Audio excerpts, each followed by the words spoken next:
Today, I want to draw a colorful fantasy candle. First, we moisten the surface of the paper and then, using diluted paint, we paint the initial layer with the desired color using the wet on wet technique. I chose fancy colors.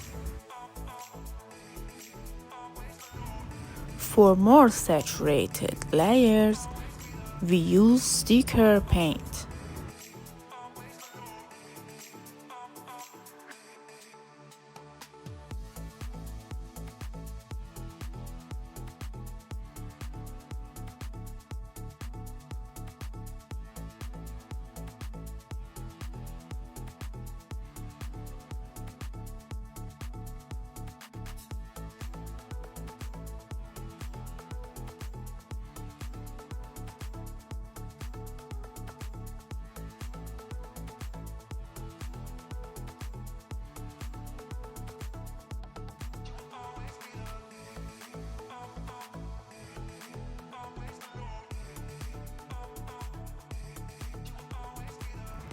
When the first layer is dry, we start adding layers of more intense color to complete the painting.